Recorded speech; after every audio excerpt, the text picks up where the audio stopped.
everything we know. We know there were 2 explosions about 3 hours after the winners crossed the finish line. You are looking at them right there.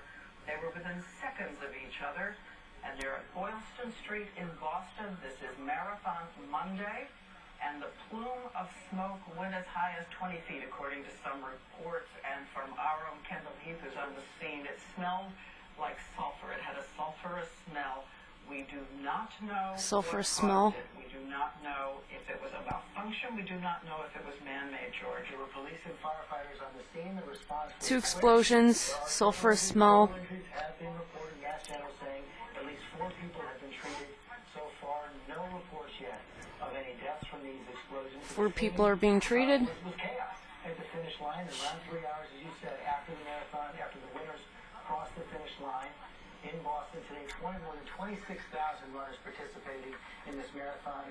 500,000 people line the streets to watch, and this was the most concentrated area, the finish line in Boston today. Oh my God. These 2 explosions took place. The Fairmont Hotel right by the finish line has been locked down as well. We have not yet heard from Mayor Menino or other police officials beyond confirming that the 2 explosions have taken place. The communication a little bit difficult right now, but as you see, the response right there was pretty fast. Seeing several people wheeled off the scene. Let's check in with John Carl at the White House. John, what are you hearing?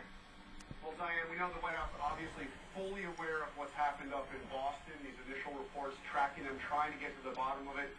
Officials here not ready to say whether or not they have any indication this is what it looks to be a terrorist strike. They don't have any indication on that yet, but they are certainly tracking this carefully. Diane, this was an otherwise very quiet day here at the White House. The president meeting earlier with the Alabama Crimson Tide, congratulating them on their National Football Championship. And in an hour, he is supposed to be holding an induction ceremony with incoming ambassadors. So an otherwise quiet day. Now, suddenly, obviously, this issue number 1 at the White House. And, of course, we've been all hands on deck since this took place. As far as we can tell, no organization, no individual has taken responsibility for this yet. And as Pierre Thomas told us just a short while ago, Homeland Security had not gotten any indications, not been under any sense that there was a severe or specific threat to the Boston Marathon. And again, to give people a sense of this, at the end of the marathon, the crowd is particularly ballooned. And we seem to see a lot of family members there. We seem to see a lot of general celebrants. We saw people being taken out in wheelchairs. We have heard reports that there are some grave injuries. We do not know how many at this point. We're hoping to get more information. We see right there a couple of the spectators being wheeled out, some blood there as well. Kendall Heath was on the scene at the time, the first person to give us any kind of report of the explosions, and the air was cleared relatively quickly. And the response was also swift. But this is, one of the major events every single year in the Boston area, and it was an area. It was a place where, as you said, thousands of people had congregated to see their loved ones cross that finish line. Kendall, again, if you're still with us on the phone, take everyone again through exactly what you heard, how loud the sounds were, how long they lasted, how long in between. Diane, we're at the corner of Newberry and Boylston Street, watching the runners, make the left towards the finish line. And really out of nowhere, all of a sudden there was a bang, which sounded almost like it could have been a start-done at the beginning of the race. And then saw a billow of white smoke that went 20, 30 feet in the air. Everyone looked, kind of didn't know what to think. Runners continued, and then we heard and saw another explosion right in the same area with another huge cloud of smoke, some fire right towards the bottom. And then we knew something was definitely wrong, and emergency vehicles started coming, and they stopped the runners from continuing on Boylston Street towards the finish, and everyone started evacuating the area. And Diane, one of the ironies of this event is that this race this year, the Boston Marathon this year, was being run in honor of the victims of Newtown, Connecticut. 26.2 miles, 26 victims of Newtown. There's a special mile marker at the 26th mile, and a city seal surrounded by 26 stars, one for each of the victims of Newtown. And to go back to Pierre Thomas again, Pierre, once more, give us a sense of the dimension of security for this event. Well, typically you'd have the Boston Police Department form the lion's share of security in terms of they have the most people, the FBI and ATF and different federal agencies, including Homeland Security, would be support to them, able to respond and deal with these different kinds of situations. The other thing I've just been told by federal law enforcement sources is that Homeland Security Secretary Janet Napolitano is aggressively trying to get information. She is being briefed as we speak. Also, the FBI director, Attorney General Eric Holder, are trying to get information as well. Again, right now you have a situation where they're, like we are, they're trying to get more information from the scene and from their people, again, so that they know at some point they need to begin to tell the nation what they believe has taken place. Pierre, just to reiterate, sometimes around the Super Bowl, there's some concern about a threat, and Homeland Security receives some indications that that event might be under threat. From what you have been hearing, there have not been any special threat or specific threat tied to this marathon? Not that we know of. Again, there will be postmortems done on that relatively quickly. But I can tell you, every major event in cities like this, the terrorism task force are up and running, and they look for any intel about potential threats. And the threats could come from abroad. The threats could be from so-called lone wolves. That is just a part of the DNA of law enforcement since 9/11, that you try to be on the lookout for, potential threats to events like this. But suffice to say, nothing was put out that we know of saying that there was a threat to this particular event. And I know one of the things people think about because of airports are the bomb-sniffing dogs, a labor-intensive way, of course, of imposing security on a route this long. But we know as well, Pierre, it's not as if you could just deploy them in an area and they can automatically go to a threat of any kind. They have to be fairly well targeted, right? Since 9/11, and law enforcement has quietly been concerned about is so-called soft targets. Places where there are large numbers of people, where you can have security, but the prospect of getting through that security and getting into large crowds is still very real.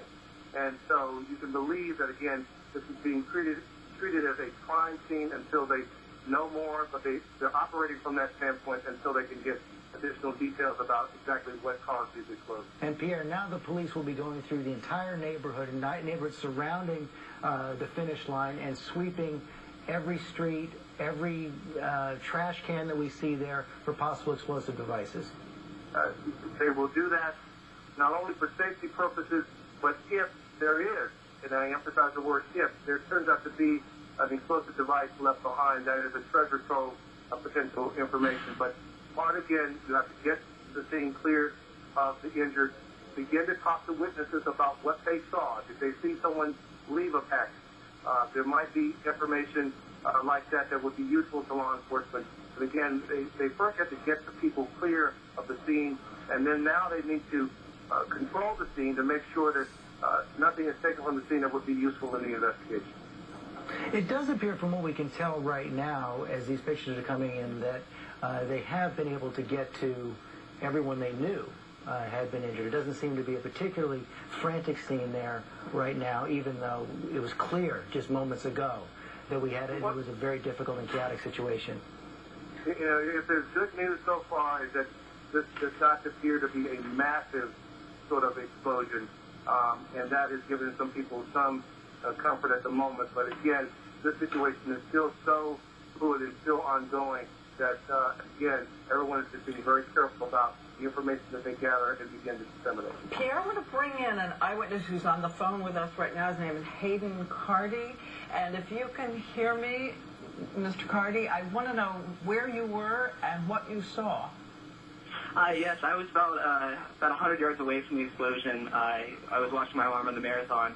I looked over, and after I heard one bomb go off, I turned around and I saw a second one shoot up in the air. It sounded just like a bomb, what I thought a bomb would sound like.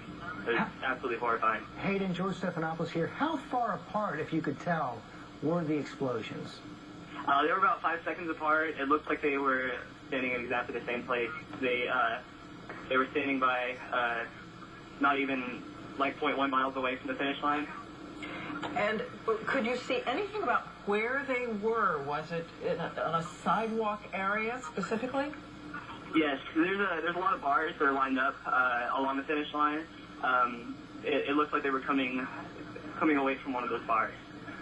But as They you were just just right said, off the sidewalk. but in basically the exact same area, both explosions 5 seconds apart. Yes, sir.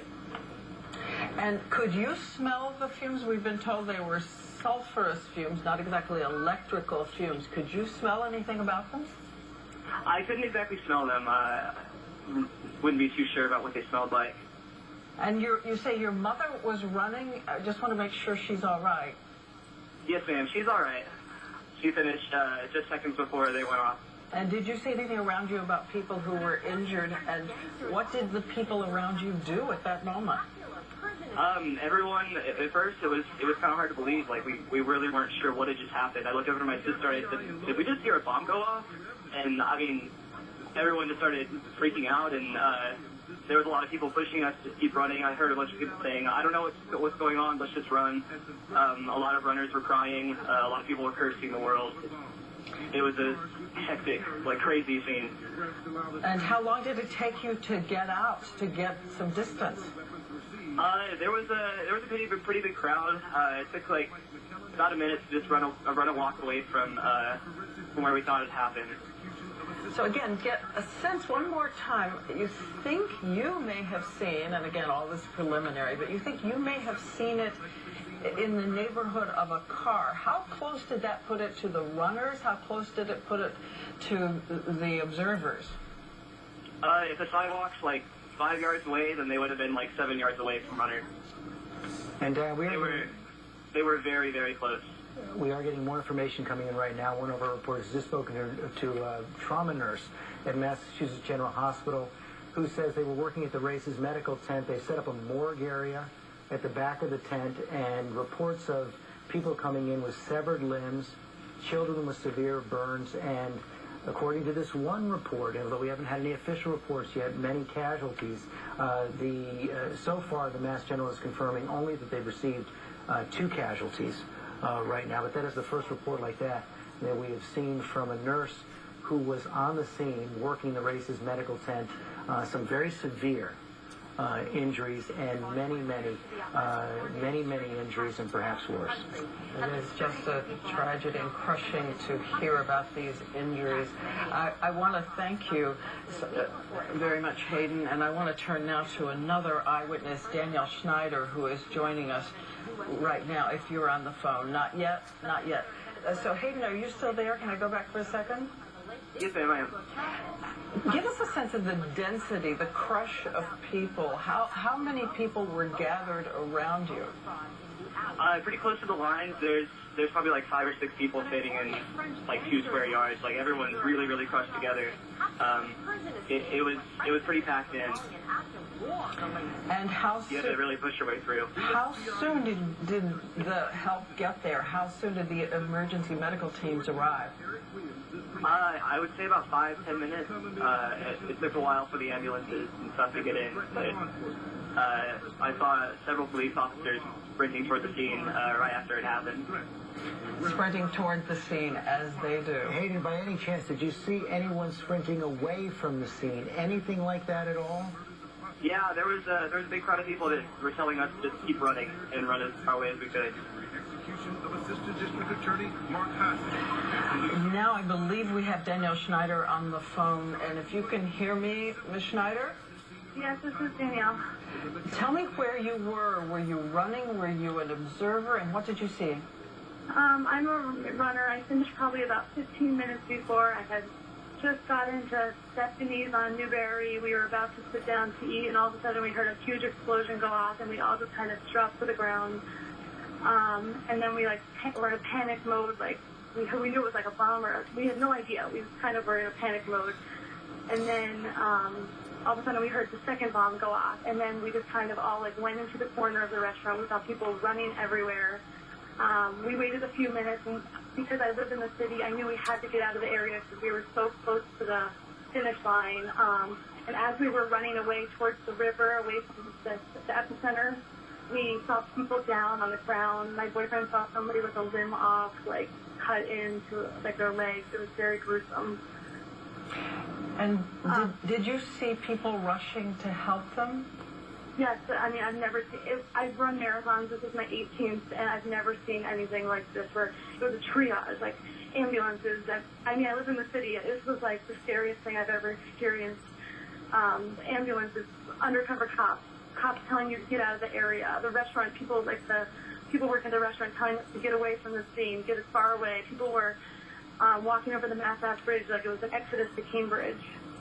We know this must have been harrowing for you and everyone around you, and we are looking at the pictures of those who are leaving the scene and can only imagine the heartbreak in all directions for the people there. I mean, I live in the city, and it's just, my heart is like dropped right now. Like, I know people, tons of people running. I have friends in the area who are concerned because I was so close. Like, I mean, I've been to other foreign countries where people are afraid bombs go off, and I live in the city, and it's just the worst feeling after running the marathon and being so excited with my time and just hearing those bombs, and my heart dropped.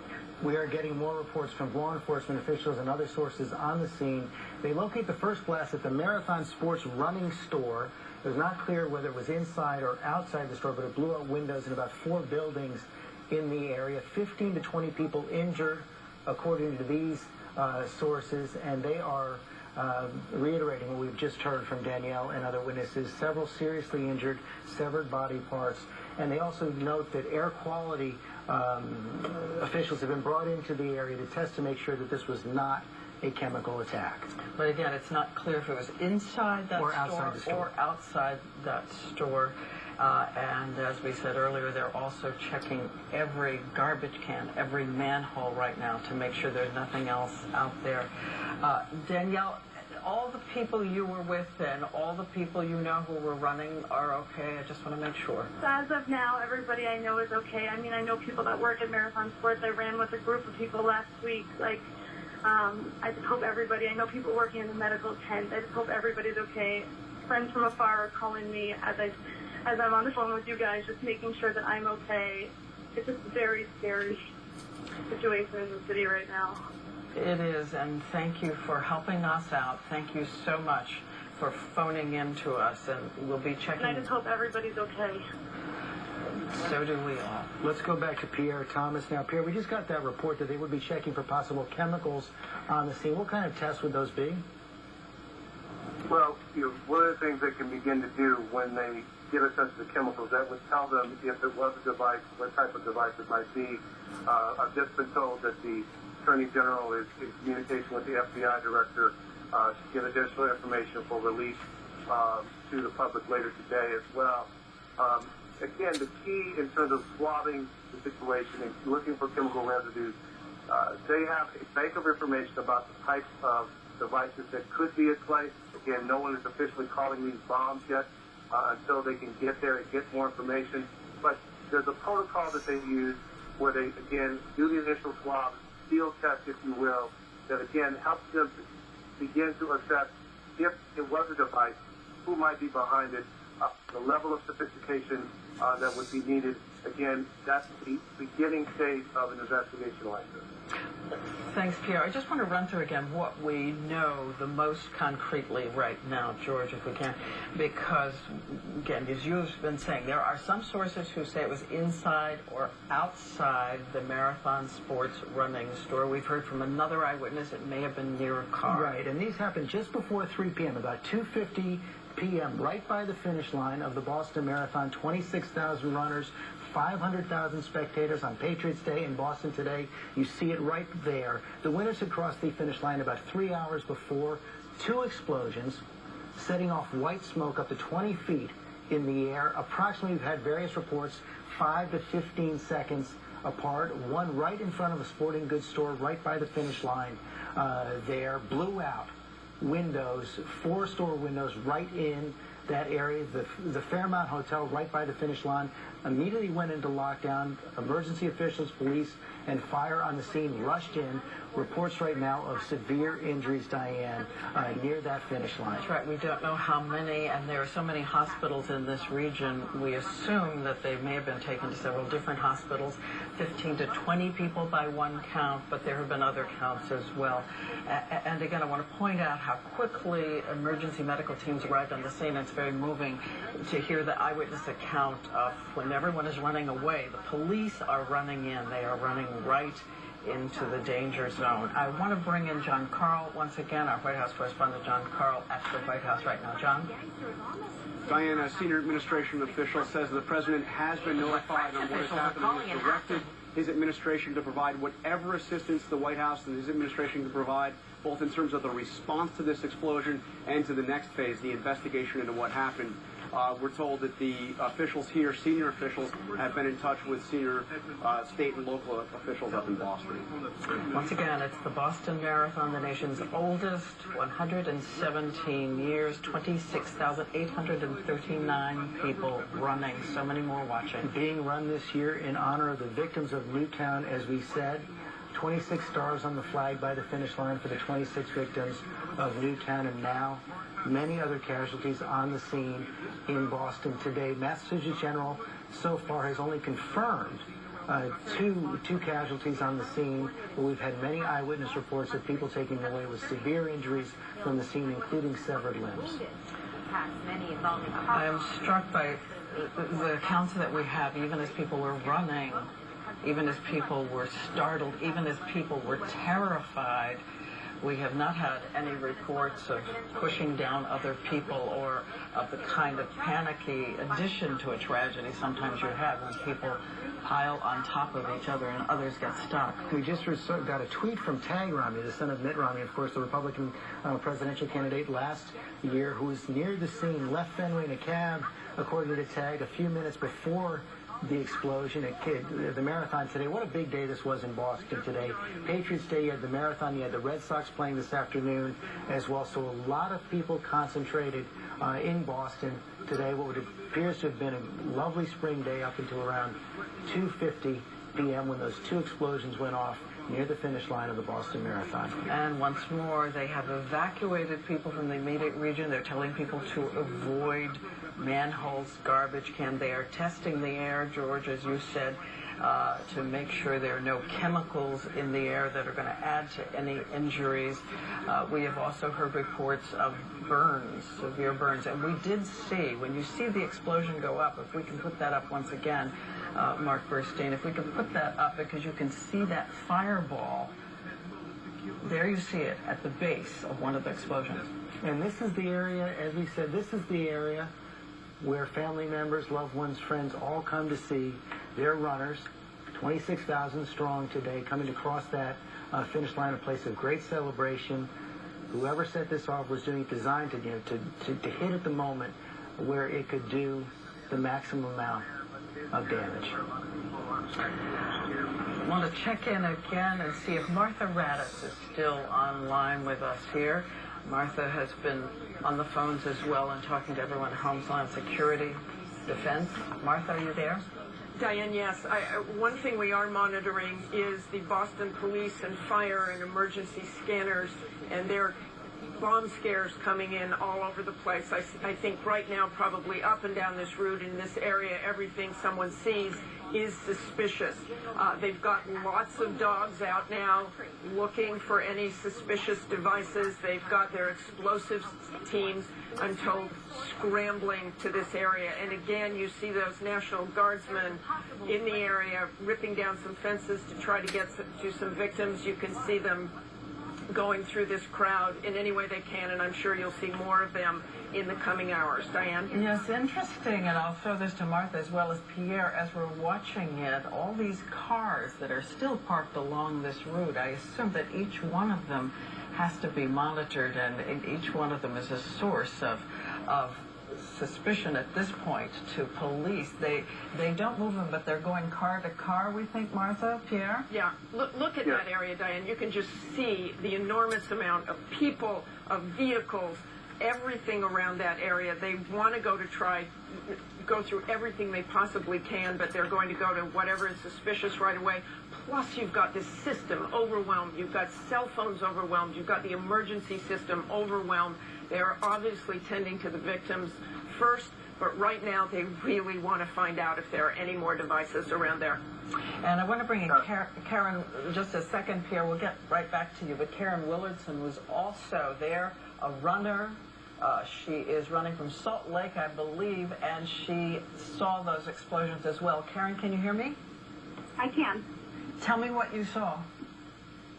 You know, I was about less than a tenth of a mile from the finish line, and the explosion went off right by the finish line. Just a boom, you felt it, it hurt your ears, and a big black plume of smoke came out from it.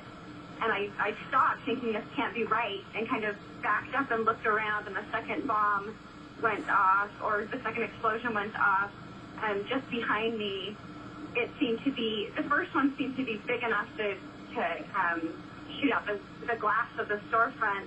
The second one seemed to be closer to the road, like maybe in a mailbox or in a garbage can, and people started pulling